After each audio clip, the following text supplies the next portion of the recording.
그러면 오늘 읽을 말씀은 창세기 10장 25절에서부터 32절까지 성경을 읽고 시작하겠습니다.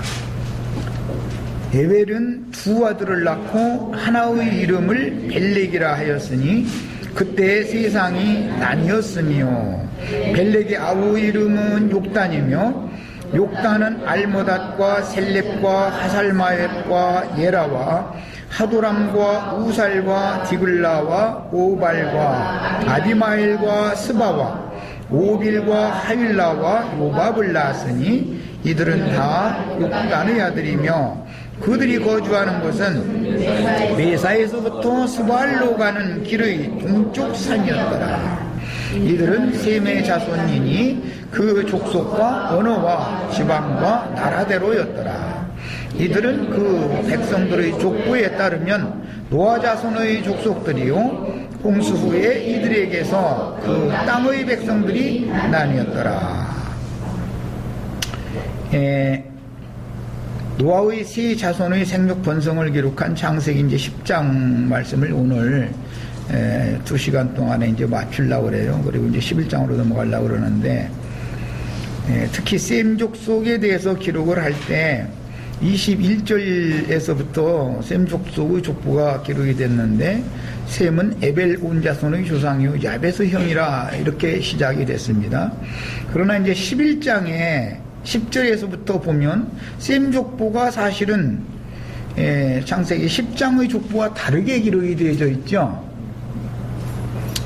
10장에서는 셈은 에벨 온 자손의 조상이요 야벳의 형이다 시작했고, 셈의 아들은 이제 쭉 나갔는데,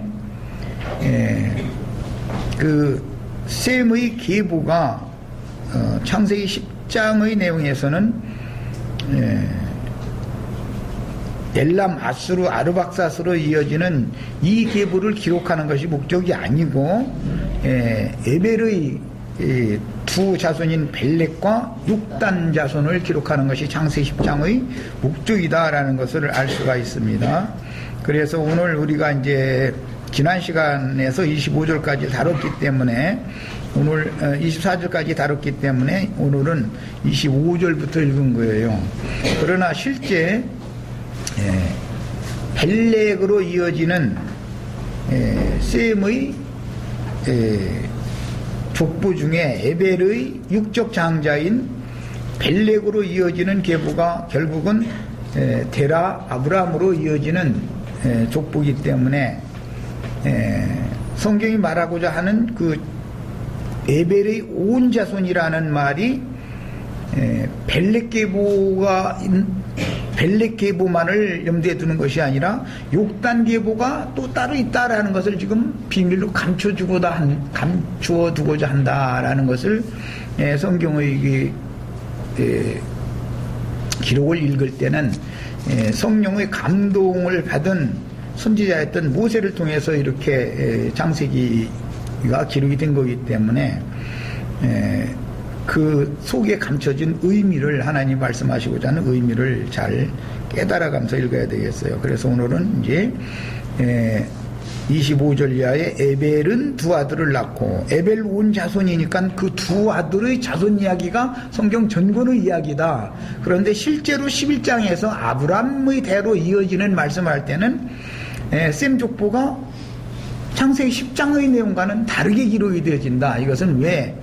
에벨의 육적 장자인 벨렉의 계보를 지금 창세기 11장에서 기록하는 계보는 벨렉 계보, 에벨의 육적 장자인 벨렉 계보가 아브라함의 조상이다라는 걸 지금 기록한다는 걸 알 수가 있는 겁니다. 그래서 이제 이 구약 성경을 읽다 보면 아브람 계보의 그 족보는 여러 번 반복해서 역대기 이 역사서에도 사가들이 또 그 모세오경 율법의 말씀을 사가들이 또 동일하게 성경 기록을 해놓기 때문에 기록이 나와 있지만, 오늘 우리가 이제 추구해야 되는 벨렉의 아우 욕단, 그 계보가 감춰져 있기 때문에 이들이 궁극적으로 하나님은 유대인의 하나님만이 아니고 모든 민족, 모든 이방인들의 하나님도 되셔야 되는데 유대인들의 족보로만 구약성경에는 기록을 해놓고 이방인들의 계보에 대해서는 감춰두고 있었었다.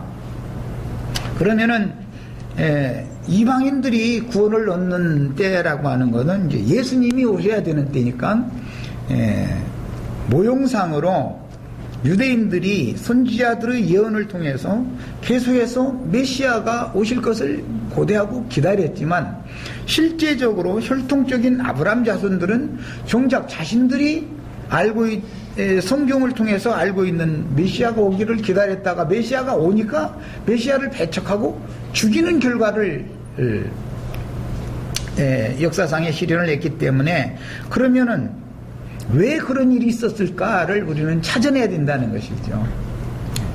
구약 성경은 모형이요 예표, 메시아를 통해서 이런 사람들을 택하시고 이런 사람들을 예정하셨으며 이런 사람들을 구원하신다라는 것에 대한 예표인 것이지 구약 성경은 완전한 게 아니기 때문에 구약 성경의 예표를 읽을 때 감춰진 어떤 무리를 찾아낼 줄을 아는 눈이 열려야만 하나님의 뜻은 사실은 이런 사람들을 구원하셔서 그 나라를 유업으로 주고자 하는 것이 감춰져 있었었다. 그러니까 구약성경의 모형을 통해서 신약성경을 이해를 완전하게 할 수가 있다 이런 말이에요. 이것은 지혜와 계시의 영이 임하지 않으면 이 족보 이야기를 깨닫는다는 것.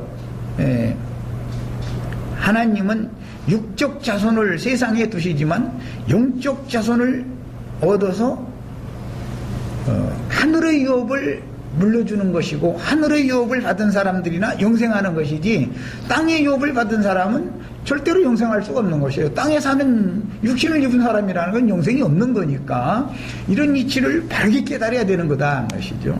오늘날 많은 신학자들이 많은 연구를 하지만 지금 한 2, 3분 동안에 나는 이런 내용을 너무 모르고 있는 거예요. 땅의 기업을 받았어도 그것은 하늘의 기업에 대한 새하늘과 새 땅의 유업을 얻는 것에 대한 상징일 뿐인 것이고 땅의 기업을 얻었어도 그 기업을 얻은 사람들이 영생하는 것은 아니잖아요. 왜? 육신을 입고 땅의 기업을 받았다 해서 그 사람들이 그 나라가 영원한 것도 아니고 이스라엘 나라가 자꾸 망한다라는 것은 땅의 이스라엘 백성들이 나라라는 땅의 하나님의 나라라고 하는 것은 영원한 나라의 상징일 뿐이지 완전한 게 아니다라는 것을 누구나 다 알 수 있는 내용임에도 불구하고 사람들은 자꾸 육신에 속하고 세상에 속했기 때문에 하나님이 사람들에게 영의 일을 설명하기 위해서는 먼저 땅의 일을 가지고 제시를 해주고 땅의 일로 비유로 들어서 얘기를 해줘야 영의 일을 이해하고 받아들일 수가 있기 때문에 하나님의 경륜은 늘 이렇게 하는 것이다. 그러나 첫 것은 즉 땅의 것은 언제나 폐해지는 것이지 영원한 게 아니고 완전한 게 아니다. 이것을 이 시간에는 먼저 마음속에 잘 담아두시고 이제 말씀으로 들어갑니다.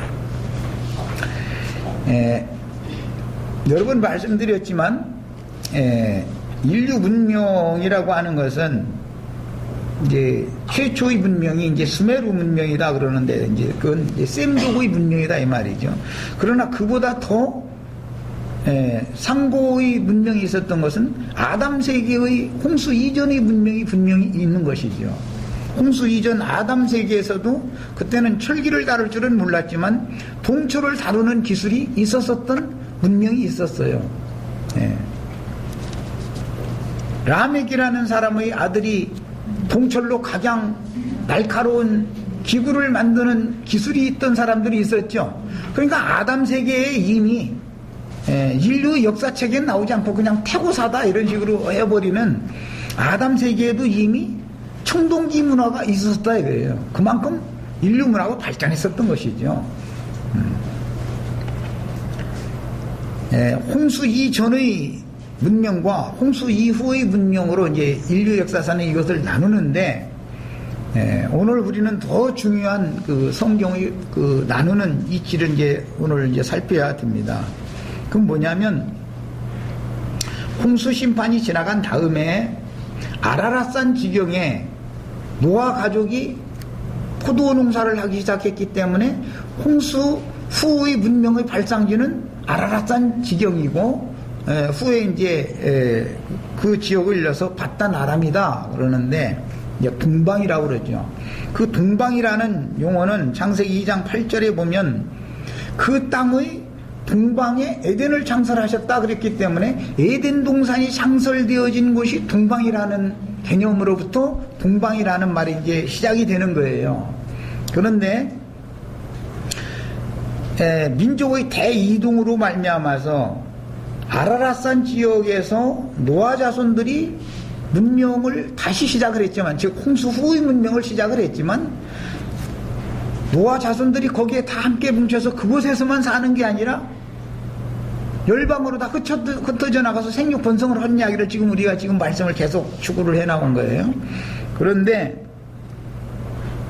벨렉의 때에 우리 성경 번역에는 세상이 나뉘었으며 이렇게 번역이 됐는데, 이것은 그 히브리어로 하에레츠, 이 말은 그 땅이 나뉘었다. 땅이라는 말이지, 이게 세상이라고 번역한 건 좀 의역을 해준 건데, 이제 의미를 살리려고 이렇게 세상이라고 번역을 했는데, 이것은 이렇게 의역을 함으로 인해서 의미를 오히려 더 퇴색시키는 결과가 되었어요. 홍수 후의 노아 자손들이 여러 거처로 흩어져서 살았기 때문에 노아 자손들이 기업의 땅을 이렇게 흩어진 곳에서 기업을 차지했다라는 그런 개념으로 말한 건데, 세상이 나뉘었다 이렇게 해가지고 이제 사가들은 이 말씀에 근거해 가지고 대륙이 하나였었는데 뭐 5대양 6대주로 이렇게 나눠지게 됐다, 이제 이렇게 자꾸 얘기를 하죠. 뭐 그랬는지 안 했는지 지각판이 뭐 이렇게 흔들려서 나눠졌다 이제 그러는지 그런 말을 많이 하는데, 나는 뭐 지질과학이나 뭐 지구과학자가 아니니까 그런 것은 잘 모르겠고, 세상이 나뉘었다라는 말 자체는 이것은 의미를 퇴색시키는 오번역이다. 이것은 땅이 나뉘었다. 창세기 1장에서 시작할 때 천지 할 때 그 지라는 그 용어 하에레츠 똑같은 용어가 여기에 사용된 겁니다. 이건 기본적으로 이제 이 번역이 오번역된 내용을 잘 이해를 하셔야 되겠고, 그 다음에 벨렉의 때에 이게 나뉘었으니까 벨렉의 때는 그 동생 욕단의 때겠죠, 당연히. 그러니까 벨렉은 장자인데 그 땅이 이렇게 나눠졌기 때문에, 거처들이 서로가 나눠졌기 때문에 그 아버지 에벨은 장자를 낳고 나서 이름을 벨렉이라고 기념칭으로 붙여준 것이죠. 벨렉은 나뉘어졌다라는 뜻이고, 의미상으로 보면 물의 흐름, 강물의 흐름이라는 의미가 또 있기 때문에 벨렉과 욕단이 나눠질 때 벨렉 계보는 물의 흐름을 따라서 반드시 어떤 강줄기가 있으면 강 좌우에는 길이 있게 마련입니다. 민족의 이동이라는 것은 물을 따라서 물이 없으면 죽는 거니까 물줄기를 따라서 이동하게 마련이고, 이런 것을 이제 염두에 두셔야 되겠어요. 그 다음에 벨렉은 물줄기를 따라서 이동을 했고, 욕단은 이제 오늘 말씀에 29절에 욕단의 아들이며 그들이 욕단의 아들들이 거주하는 곳은 메사에서부터 수발로 가는 길의 동쪽 산이었다. 그러니까 벨렉과 욕단이 나뉘어졌을 때 욕단은 산지로 갔고 벨렉은 물을 따라서 내려갔다, 이제 그 말이에요. 이렇게 나눠진 것을 말하는 거예요. 사실은 자, 기본 이제 성경이 말하고자 하는 의도를 이해를 하셔야 되겠어요. 지금 내가 이 서두에 이 말을 해두는 것은 후에 이제 동방이라는 용어가 나오면 어느 지역을 말하는지를 알아야 된단 말이에요. 이제 이게 굉장히 어려운 용어예요. 동방이라는 용어가 굉장히 어려워요. 왜냐하면 에덴 동산을 창설했던 그 동방을 말하는 것인지 팔레스타인 땅의 동편을 말하는 것인지 성경을 읽을 때는 지금 어느 동방을 말하는 것인지를 구분해 가면서 읽어야 된단 말이에요. 그냥 무턱대고 동방하면 에덴 동산 이렇게 해버리면 안 되는 것이죠.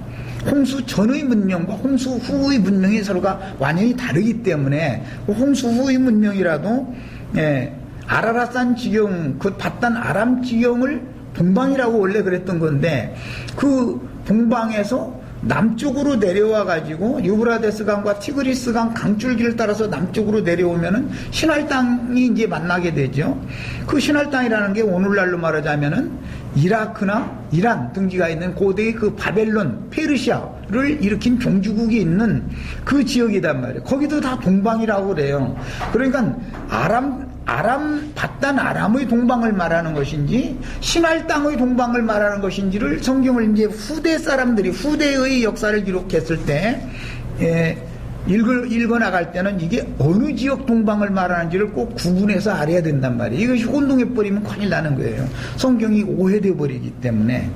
자, 그래서 이제 기본적인 말씀을 드렸고, 바단 아람 지역의 동방이라고 하는 것은 소아시아 지역을 말하는 것이고, 오늘날로 말하자면 터키 지역이니까 팔레스타인 땅으로 해서는 북동방향에 있는 것이죠. 그러나 후대의 동방이라고 할 때 신할 땅을 말하는 것은 완전히 정동방향에 있는 것을 말하는 거예요. 그러니까 이런 차이를 잘 아셔야 돼요. 이것은 아브라함의 역사를 앞으로 이제 이어가야 되니까 미리 서두에 이 말씀을 드리는 거예요. 아브라함의 조상들은 신할 땅의 동방으로, 원래 동방, 에덴이 있던 동방에서 신할 땅의 동방으로 와서 거기에서 우상숭배를 하다가 다시 아브라함의 아비 데라를 따라서 다시 원 고향이었던 바단 아람의 동방, 원래 그 동방이라고 하는 그곳으로 갔다가 그 아버지가 죽은 다음에 유브라데 강을 건너서 이제 가나안 땅으로 그 아브라함이 가나안 땅에 들어가게 되기 때문에 그 동방이라고 할 때 어느 동방을 말하는지를 반드시 잘 이해가면서 성경을 읽을 줄 알아야 된다. 이제 이걸 강조해서 지금 말씀드렸어요. 자, 이제 더 나가는 말씀을 나누겠습니다.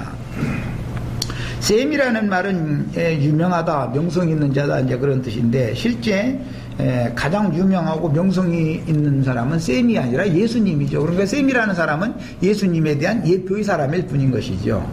자, 그래서 셈족은 온 세상에서 가장 유명하고 명성이 있는 예수님의 육신적인 계보로서, 특히 노아의 후손이지만 에벨의 장자인 벨렉 계보는 육신적인 예수님의 조상계보이고 아브라함의 조상계보죠. 아브라함의 조상계보가 예수님의 계보니까. 그런데 그 육신적인 자손이고 그들이 땅의 상속권을 갖게 됩니다. 아브라함 자손들이 그 중에서도 이제 장자는 동방 동국으로 보냈고 아랍 족속이 된 거죠. 됐고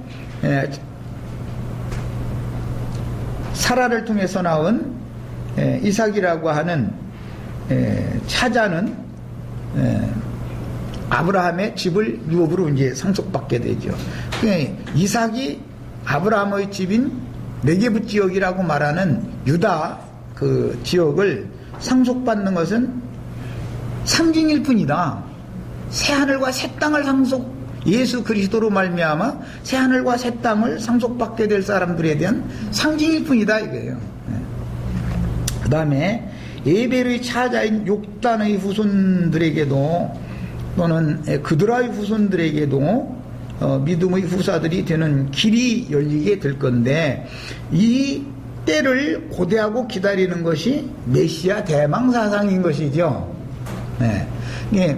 사실은 혈통적인 아브라함 자손들은 이때가 되면 자기네들이 그렇게 메시아를 기다렸지만 자기네들은 그 나라를 빼앗기는 때인 것이지 기업을 받는 때가 아닌 것이죠. 그러니까 말하자면 헛것 기다린 것이죠. 구약 전 기간 동안 메시아를 그렇게 기다렸잖아요. 그러나 그 메시아가 정작 오시면은 육적인 아브라함 자손들에게서는 하나님 나라를 빼앗아 가지고 영적인 자손들에게 주는 때니까 아브라함 자손들이 기다리던 메시아는 헛메시아를, 다른 메시아를 기다렸던 거다 이 말이죠. 모르고 이게 이 구약 성경이 이처럼 감춰져 있었던 것이죠. 왜? 그들은 다 예수님이 오셨을 때도 우리는 모세의 제자지 그리스도의 제자가 아니다. 자꾸 그러니까는 하나님의 얼굴을 보지 못하고 등만 본 사람인 모세와 똑같은 신앙을 자꾸 추구하다 보니까 말하자면 등이 가려운데 자꾸 발을 긁어줘 가면서 이제 후련하냐고 시원하냐고 이렇게 하는 손자와 똑같은 것이죠. 할아버지 할머니는 지금 등이 가렵다고 발이 한다니까 좀 등을 좀 긁어달라고 그랬더니 아니 발등을 자꾸 긁어줘 가면서 이제 됐느냐고 자꾸 이러면 이건 참 너무 엉뚱한 거죠. 야, 이 일이 구약시대의 이스라엘 자손들에게만 이루어지고 끝났으면 문제가 아닌데 신약시대에도 자칭 유대인이라 하는 회당이 있어서 거기에 속한 사람들이 다 똑같이 얼굴은 보지 못하고 자꾸 등만 보고 있기 때문에 문제가 되는 거죠. 구약시대로서 이런 모든 그 감춰진 말씀들이 구약시대로서 끝나버리면 무슨 상관이겠어요? 우리는 신약시대 사람들이니까 우리는 상관없다 그러면 되는데 그게 아니고 신약시대에도 로마교나 개신교계에 속한 사람들이 똑같은 우를 동일하게 지금 반복해서 범하고 있는 것이 문제다 이거예요. 우리는 이제 이런 것을 찾아낼 줄 알아야 되는 거예요. 이런 것을 그들이 모르고 있기 때문에 예수님을 이단이라고 그랬고 바울을 이단이라고 한 것처럼 우리를 만나면 이단이라고 하는 거예요. 그들이 기다리던 메시아는 안 온다 그러고 당신들이 지금 기독교계 사람들 보고 당신들이 지금 메시아를 잘못 기다리고 있다. 설령 당신들이 기다리던 메시아가 오셔도 당신들은 그 메시아를 배척하고 죽일 사람들이지 메시아를 영접할 사람들이 아니다라고 말해주면 이게 무슨 소린지를 모른다 이거예요. 그러고 그냥 계속해서 어느 날 예수님이 온다 이거 구름 타고 막 흰두루마기 날리고 나팔 부는 전사 앞세워서 온다 이거예요. 그런데 2000년 동안 여태 그들은 그 예수를 한 번도 못 만난 거야 아직도. 그런데 어떤 사람들에게는 비밀리에 주님이 이미 오셔서 만나주셨고 그들을 온전히 길러가지고 새하늘과 새 땅으로 다 데려가셔서 그 유업으로 다 주셨고 매 세대 했는데 이 말을 하는 사람들은 완전히 흉악한 이단인 거예요. 자기네들이 기다리던 메시아를 부정하고 자기네들이 정통 신학을 그럼 뒤집어버린다 이제 이렇게 나와버리는 거죠. 이건 너무 좀 힘드는 사람들이죠. 왜 그러는가? 이게 하나님께서 그들에게 눈을 가리게 해줬고 귀를 또 막았고 하나님이 그것이 이미 저주다 이거예요. 보지 못하게 하고 들리지 못하게 하는 거 이것이 저주다 이거예요. 어둠에 잡혀있게 만드는 거. 이런 이치를 사람들에게 잘 가르치실 수 있으셔야 되겠어요. 자, 그 다음에 노아 시대가 이제 끝나면 데라의 장자인 하란의 동생인 아브라함 시대가 이어지는데 이제 이 말씀도 기독교계에서는 지금 아브라함이 장자라고 생각하고 있죠. 그 아브라함이 장자가 아닙니다. 실제는 하란이 장자죠. 아브라함은 둘째예요. 아브라함의 자손도 그 세 여자를 통해서 세 족속이 번성했으며 먼저 아브람과 애굽 여자인 그의 첩 하갈 사이에 난 이스마엘 족속이 12방백으로 번성하지만 이 사람들은 들 사람들이고 뭐 들나귀와 같다 그랬고 뭐 활을 믿고 산다 그랬어요. 예, 사냥꾼들인 것이죠. 그래서 이제 이런 사람들이 아랍 민족들이 된 것이죠. 오늘날 해교도들이 된 것이죠. 이제 그들 계보에서 해교도가 이제 나온 거니까. 그 다음에 본처인 사라에게서 난 이삭을 통해서 이스라엘 12지파가 다시 원성하여 함으로 말미암아 저주를 받았던 그 가나안의 함의 아들 가나안의 후손들이 선점하고 있던 팔레스타인 땅을 이스라엘 12지파가 번성한 다음에 들어가서 정복하고 그 땅에 하나님의 나라를 세웠습니다. 그런데 그 하나님의 나라라는 것은 영원한 나라가 아니죠. 하나님은 영원한 분이니까 하나님이 나라가 세워지면 영원해야 되는 거잖아요. 그리고 그 나라에 들어간 사람은 죽으면 안 되는 거죠. 하나님은 죽음이 없는 분이니까, 하나님의 아들들이면. 근데 팔레스타인 땅에 들어간 사람도 다 죽는 거예요. 또 그 나라가 또 외국한테 망해버려.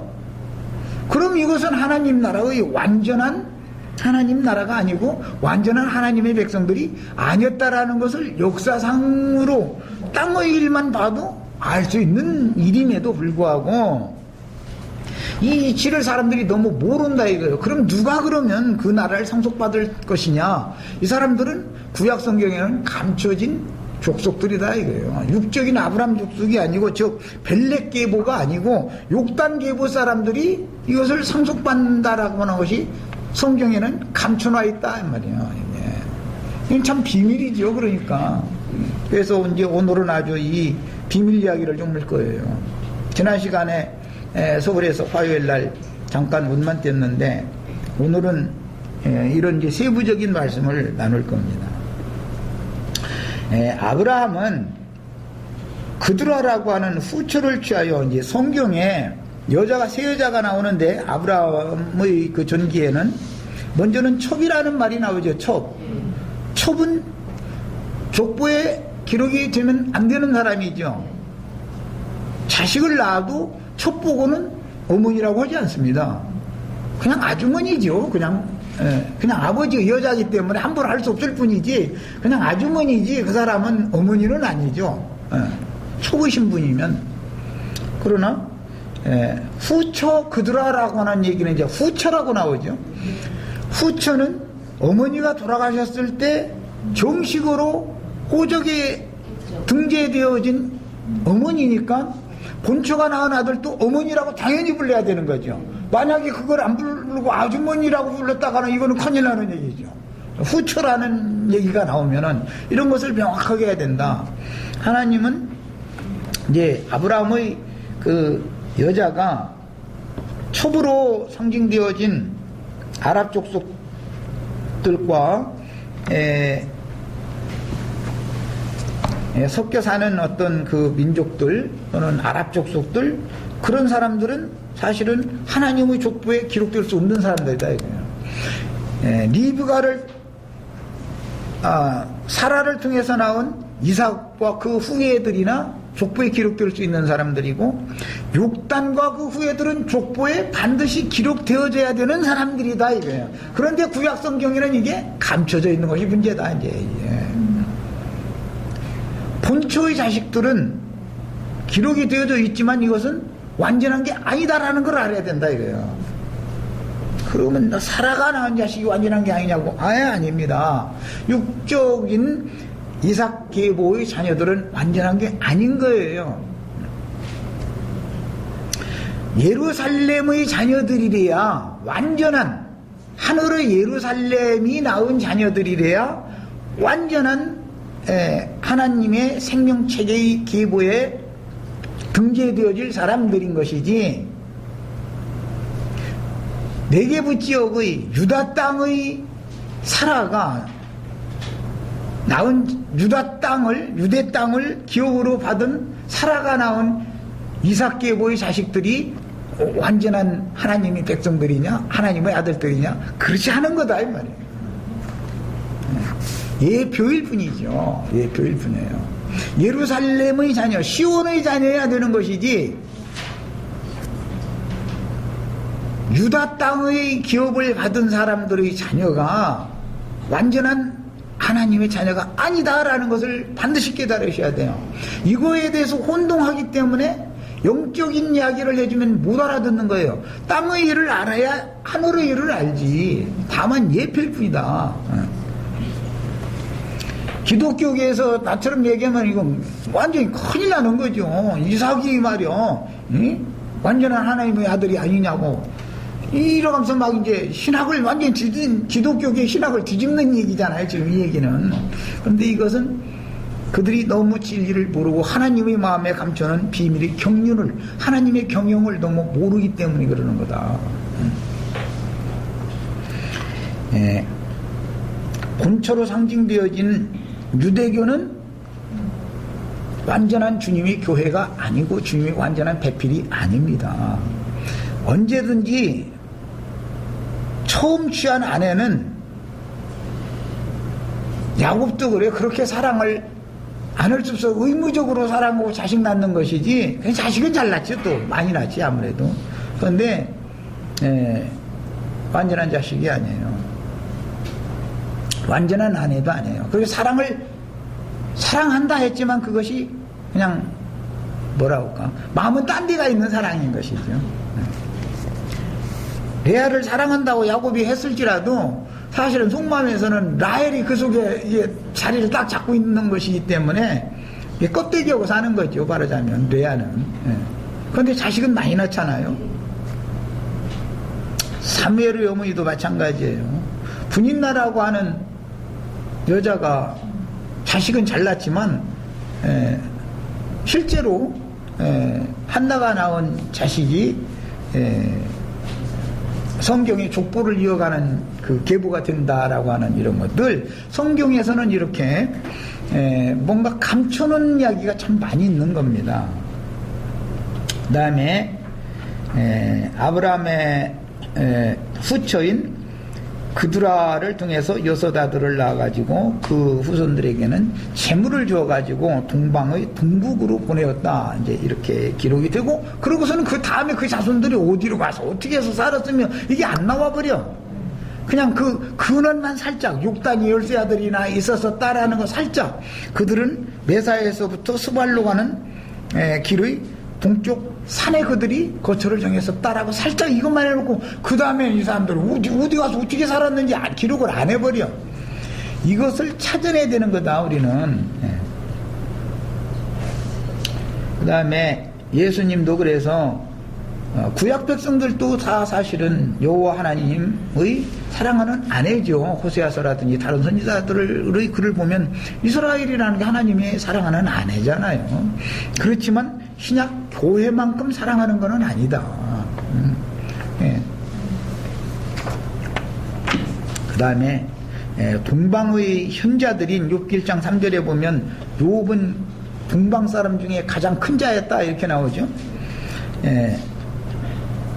그 친구들 다 그게 이제 동방 사람들인데 아브라함과 이삭과 야곱이 섬기던 여호와를 욥도 섬겼죠. 욥도 그 자식들을 위해서 번제도 드리고 또 친구들을 위해서도 제물을 드려서 중보자가 되기도 하고 그러죠. 욥이라는 사람은 레위지파가 아닙니다. 유대인은 율법관님대로 하자면 반드시 레위지파나 제사를 하는 것이지, 욥이라는 사람은 근본도 없어. 이 사람이 뭐 무슨 아브라함의 멧대손이라든지 이런 게 어디가 있어요? 없잖아요. 구약시대에는 욕단의 계보나 그드라의 자녀들은 족보에도 끼지도 못해. 그냥 풀쑥 이렇게 잠깐 나오는 거예요. 잠깐 이렇게. 자, 그 다음에 그런데 실제로 아브라함이 그 아들 이삭이 장성했을 때 자부를 이제 얻기 위해서 엘리에셀을 중매쟁이로 세워가지고 이제 보내는데, 자기가 거하고 있는 곳에 함께 거하고 있던 가나안 땅, 가나안의 후예들의 딸들 중에서는 절대로 아내를 취하지 말고 나의 고향으로 가서 아내를, 내 아들을 위하여 아내를 데려다가 중매를 해라 이렇게 이제 부탁을 합니다. 그러면 아브라함의 땅의 본향이라고 하는 것은 이제 뒤에 히브리서에서는 더 좋은 본향 이야기가 나오는데, 아브라함의 땅의 본향이라는 게 어디냐? 이것은 에덴 동산을 창설했던 동방이다. 이거 동방. 거기는 바단 아람 땅의 동방을 말하는 것이지 시나이 땅의 동방을 말하는 것이 아니다. 똑같은 동방이지만 시나이 땅이라고 하는 것은 가나안 족속들이, 즉 니므롯의 후예들이, 니므롯의 왕국이니까 그 바벨이라고 하는 것은 가나안 여자들과는 통혼이나 통상을 절대 하면 안 된다. 이거 왜 그러는 거예요? 홍수 후의 조상인 노아에게 가나안 족속은 저주를 받았기 때문에 셈 족속은 가나안 족속과 절대로 통혼하거나 통상하면 안 되는 거다 말이야. 안 되는 거야. 그래서 셈의 축복이 저주가 되게 되는 원인은 저주받은 노아에게 저주받은 가나안의 후예들과 통혼함으로 피가 섞이면 저주가 들어오는 거다 말이야. 피가 섞이면 이것은 영적으로 자면은 기독교계의 조직신학 교리라고 하는 그 이제 피라고 하지만 이것은 생명의 흐름인데 그것과 진리의 말씀을 뒤섞어서 받아들여서 믿음 생활을 하면 사람의 영혼이 혼잡되어지기 때문에 당연히 영적 저주가 오는 것이다라는 걸 상징하는 얘기다. 노아에게 가나안은 저주를 받았잖아요. 노아의 장막은 셈의 장막이 됐어요. 그 셈의 장막에 야벳도 들어올 수가 있지만 함은 들어오라는 말이 없단 말이에요. 그게 없어요. 그런데 함의 아들 중에 가나안 족속 중에 니무롯이라는 사람이 바벨과 아수르까지를 다스리는 고대의 헌재 특이한 사냥꾼이었는데 그 나라 사람들과 피를 섞으면은 당연히 순수한 혈통이 유지가 안 된다 이거예요. 저주받은 혈통과 섞여진다 이 말이에요. 그래서 땅의 가라지물이 이제 예수님의 이제 용어로 하자면 이런 것을 염두에 두고 창세로부터 감춘 천국의 비밀이라고 이제 하시면서 씨 뿌리는 비유의 말씀하실 때 가라지무리가 있다는 거예요. 가라지의 씨도 받아들이고 천국의 씨도 받아들이고 하면 두 말씀이 받아들여지면은 육신적으로 보면 태가 더럽혀지는 것은 온 땅이 더럽혀지는 것이죠. 상징이죠. 이것은 누가 가르치는 어떠한 용을 가진 사람의 어떠한 말씀을 순수하게 받아들여야 되는 것이지 이 말 저 말 무조건 오고 하나님의 말씀이라고 해서 받아들이면 저주가 임한다 이 말이란 말이야. 우리는 저주에서 다 벗어나셔야 되겠어요. 이렇게 중요한 거예요. 성경을 아는 지식이라는 건. 네. 창세기 24장 4절로 10절을 이게 몇 절만 무슨 시간이 좀 걸리게 생겼네. 오늘 이거 하려고 그랬는데 다 묻었지 모르겠다. 이거 왜냐하면 기본 자료, 기초 자료를 이해를 시켜야 되기 때문에 그래요. 동방이라는 말은 창세기 2장 8절에서부터 시작되는 말이죠. 그 땅의 동방에 에덴을 창설하셨다 이렇게 돼 있잖아요. 거기서부터 나오는 용어인데 창세기 24장 4절부터 10절 사이를 한번 읽어보겠습니다. 4절을 한번 봅니다. 내 고향 내 족속에게로 가서 내 아들 이삭을 위하여 아내를 택하라. 여기 내 고향 내 족속이라는 것이 에덴 동산이 창설되어졌던 동방이단 말이야. 거기는 바단 아람이라고 해서 유브라데스 강과 티그리스 강의 상류 아라랏산이라고 하는 산에서부터 흘러내려오는 물줄기가 두 줄기로 이렇게 흩어져 가지고 이제 흘러내려가는데 저 아래 이제 페르시아만까지 흘러가죠. 그러는데 그 상류 지역이 노아의 방주가 도착됐던 곳이단 말이에요. 거기가 원래는 에덴 동산이 창설되었던 지역이었단 말이에요. 거기에서부터 그것이 그 바단 아람 지역이 아브라함의 원 고향이다 이게 딱의 고향. 그러니까 지금 현재는 가나안 땅에 살고 있는데 가나안 땅 중에서도 그 네게부 지역이라고 해서 유대 지역에 지금 살고 있는데 그곳에 여자들이 많이 있지만 가나안 족속의 여자들이 그곳에 많이 있잖아요. 있지만 가나안 여자들과 혼인을 시키지 않으려고 자기의 고향집 이제 7절에 하늘의 하나님 여호와께서 나를 내 아버지의 집과 내 고향 땅에서 떠나게 하시고 이렇게 말씀하셨을 때 이것은 이제 창세기 12장에서 이미 11장 후부터 나오는 말로서 영광의 하나님의 지시를 따라서 그 조상들은 바벨을 신할 땅 바벨에서 우상을 섬기고 있었는데 그 아버지 데라가 아브람과 조카 롯을 데리고 이 고향 땅 지역으로 이제 다시 올라가잖아요. 북상을 다시 하는 거예요. 거기서 다시 서남 방향으로 내려와 가지고 아브라함이 가나안 땅에 기업을 차지하게 됐던 거예요. 원래 이제 그 아브라함이 돌아다닌 그 위치를 아셔야 돼요. 그 다음에 10절을 한번 읽어보겠습니다. 이에 종이 그 주인의 낙타 중에 10피를 끌고 떠났는데 곧 그의 주인의 모든 좋은 것을 가지고 떠나서 어디로 갔다고 돼 있어요? 메소포타미아로 가서 나홀 성에 이르렀다 이렇게 돼 있죠. 아브라함의 고향은 메소포타미아의 나홀성 지역이다 그 말이죠. 결국은 거기에서 리브가를 만나가지고 리브가를 멀고 먼 가나안 땅의 저 남반부에 있는 유대 지역에 아브라함 집까지 데리고 왔어요. 리브가를. 메소포타미아 즉 바단 아람 지역의 동방, 원래 에덴 동산이 있었던 동방이라고 그러고 아라산이 있었던 노아의 집이 있었던 포도원이 있었던 노아의 포도원이 있었던 그곳에가 아브라함의 고향이다. 이게 원 고향은 시나이 땅 보고도 동방이라고 그러죠. 이제 후대에 가면 왜 팔레스타인 땅의 위치에서 본다면 좀 동방 방향이라는 것은 이라크나 오늘날의 이란 이런 지역인 그것도 이제 동방이니까 시나이 땅의 동방을 말하는지 저기 동북방에 있는 아라라산 지역 에덴 동산을 창설했던 그 지역의 동방을 말하는지를 우리는 이제 성경을 볼 때는 알아야 된단 말이에요. 이제 이것을 몰라가지고서 무조건 동방 이렇게 말하면은 말이 안 맞는 거잖아요.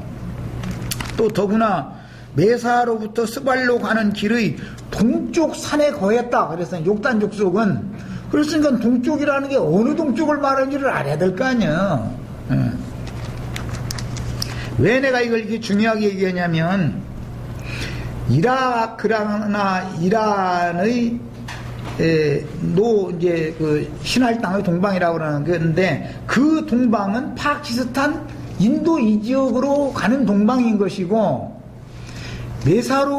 메사에서부터 스발로 가는 길의 동쪽 산이라고 하는 원래 그 동방이라고 하는 그곳은 저 바단 아람 땅 한참 북동쪽에 있는 아라라산 지역의 동방을 말하기 때문에 그쪽에서 동방이라고 동방으로 예를 들어서 간다면 세계의 지붕이라고 흔히 말하는 파미르구원 그 다음에 하늘과 땅이 맞닿은 곳이다 해가지고 지금 현대 지도에는 히말라야 산맥이라고 그러는데 중국말로 텐샨 산맥이라고 그래가지고 천산이라는 말이 천산 하늘 천자를 써요. 하늘과 맞닿은 산이다 이 말이에요. 그게 히말라야 산이 제일 높잖아요. 산맥이. 그래서 그 산맥을 한자어로 이제 천산이라고 써요. 하늘 천자. 하늘과 맞닿은 산이다 이거예요. 가장 높은 산이죠. 성경에 이제 또 지극히 높은 산 이야기가 나오면 신의 산을 말하는지 이 하늘과 맞닿은 산, 이 산을 말하는지 이런 것을 구분을 해가면서 읽을 줄을 알아야 되는 거다. 예, 동쪽으로 이주를 한다고 할 때 인도 쪽으로 이주를 하는 것을 말하는 것인지 시베리아나 몽골이나 이 중국이나 우리나라 쪽으로 이렇게 이주를 하는 북동방향의 방향을 말하는 것인지 정동양 방향을 말하는 것인지를 알아야 된다 이거예요. 이제 인류사적으로 봐도 파키스탄 또는 인도 지역 사람들은 아랍계보의 사람들이죠. 몽골계보 사람들이 아니잖아요. 그 사람들은 아시아계라 할지라도 벌써 시간이 이렇게 됐어요.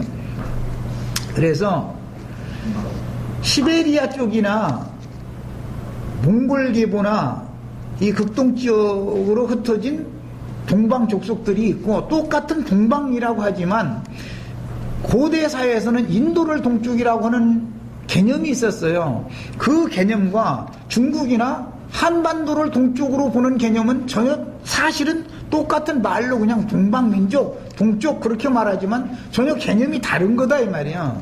이걸 잘 아셔야 됩니다. 우선 뭐 시간이 됐으면 여기까지 하고 잠시 쉬었다 가서 오늘 뭐 이거 10장은 마치려고 했는데 얘기가 길어지는 바람에 그런데 이런 이런 기초, 신학적인 기초 자료를 알아야 다음에 이제 영적인 설명을 할 때 이해가 되는 것이지, 이런 그 신학적인 기초 지식이 갖춰 있지 않으면은 세상 교회의 그 신학에 그냥 편성할 수밖에 없게 되는 거지. 그럼 저주가 당연히 임하는 거예요. 자, 여기까지 잠시 쉬었다 하겠습니다.